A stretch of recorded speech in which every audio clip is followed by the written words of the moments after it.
Bonsoir à tous, c'est Elisabeth, j'espère que vous allez bien. Je sais que vous êtes en train d'attendre la vidéo numéro 14 du calendrier de l'Avent et vous vous dites mais qu'est-ce qu'elle est en train de faire Elisabeth? Elle nous a oubliés ou quoi? C'est quoi ce délire?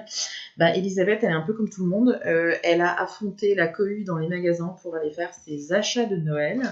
Voilà, j'ai commencé, vous avez vu, on a commencé à faire des paquets pour donner au Père Noël bien sûr, évidemment, parce que je travaille avec lui en fait de temps en temps. Médium la gonzesse.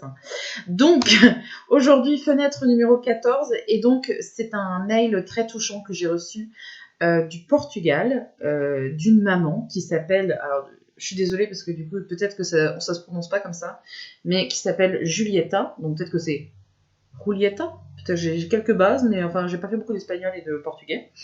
Bref, donc tu me dis ça. Bonjour Elisabeth, je voulais te dire que je regarde avec ma fille toutes tes vidéos depuis 2 ans maintenant et chacune d'entre elles a été une vraie bouée de sauvetage. J'ai tellement l'impression que tu peux nous comprendre. Ça m'a touché droit au cœur ce message. Ma fille Lucienda, je pense, a 12 ans et elle adore tes vidéos qui lui font beaucoup de bien comme tu peux l'imaginer. Grâce à toi, elle travaille son français pour te suivre et te comprendre parce que pendant 2 ans, tu m'as expliqué un petit peu que tu faisais un peu la traductrice pour essayer de lui faire comprendre un maximum de choses.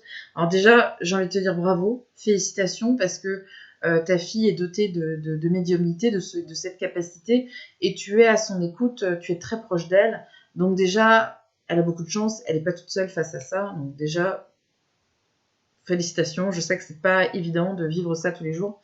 Des gens qui pourraient croire que c'est fantastique, non pas du tout, c'est pas fantastique.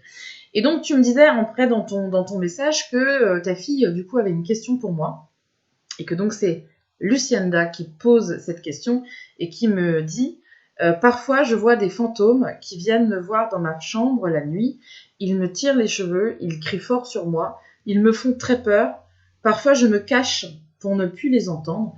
Comment fait-on, Elisabeth, pour ne plus avoir peur? Et là, ça m'a rappelé plein de choses. Ce que tu m'as écrit, ça m'a rappelé plein d'expériences.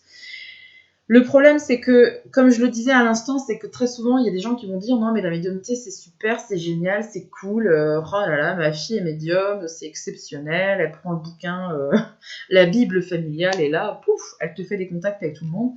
Alors que c'est très difficile d'être doté de cette capacité qu'on prend comme une malédiction pendant très longtemps. Après, ce que je pourrais te dire à Lucienda, mais aussi à d'autres enfants qui ont peut-être aussi des capacités comme ça, c'est qu'il existe des solutions pour se protéger. En tout cas, c'est à la conclusion que j'arrive aujourd'hui, avec l'expérience que j'ai et le recul, j'arrive à la conclusion que, notamment par la lithothérapie, j'ai fait une vidéo sur les pierres où j'expliquais qu'il y avait des pierres de protection, il y a aussi des médailles, il y a plein de choses qui existent vraiment pour se protéger. Donc déjà, c'est assez rassurant de savoir qu'il y a des solutions. Il y en a toujours des solutions.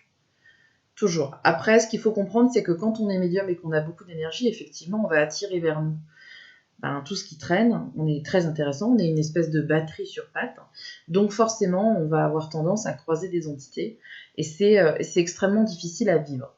Mais déjà, si tu peux en parler avec ta maman et que tu peux utiliser des pierres de protection, des prières, tu peux demander la protection de tes guides, tu peux demander la protection des anges, des archanges.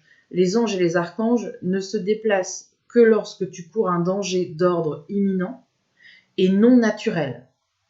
C'est les seules conditions, c'est ça.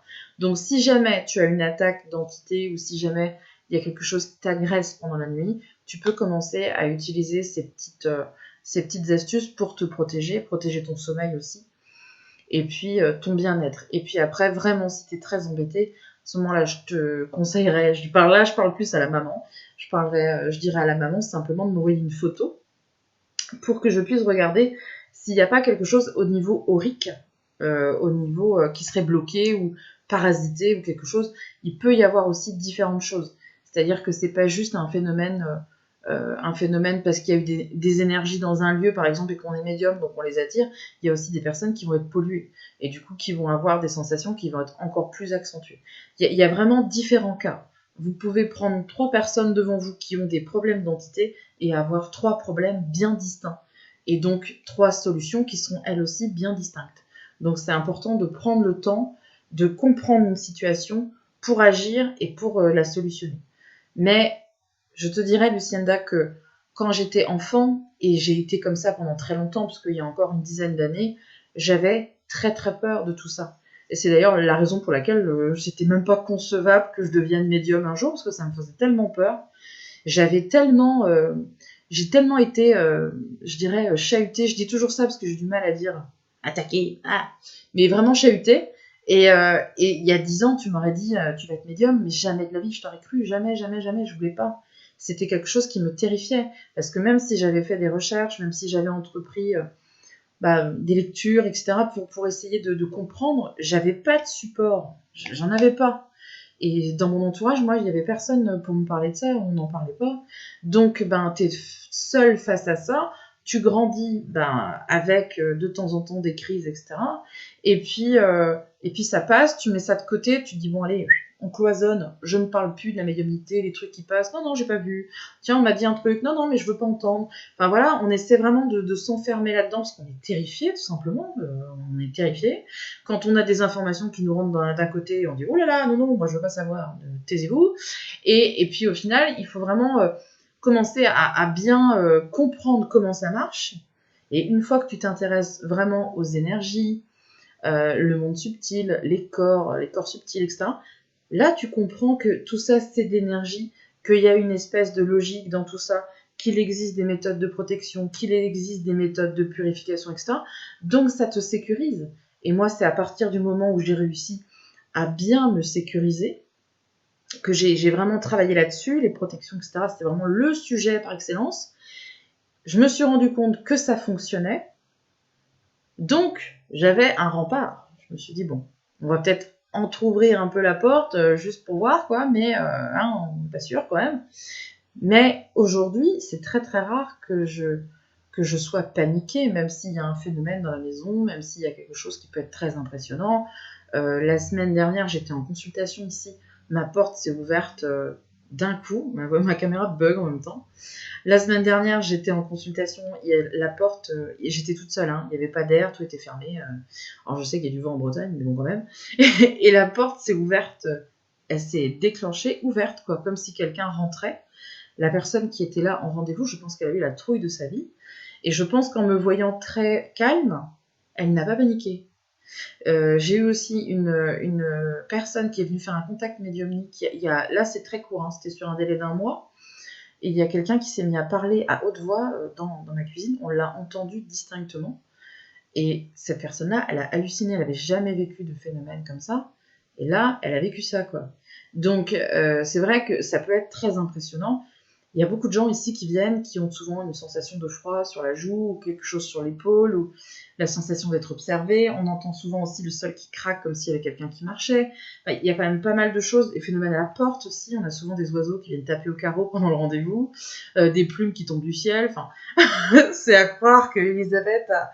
je suis machiniste en fait. Je dois avoir des trucs sous mon bureau où je tire sur une ficelle et souvent je dis ça aux gens, je dis mais attendez, venez voir, je vous assure, il n'y a rien.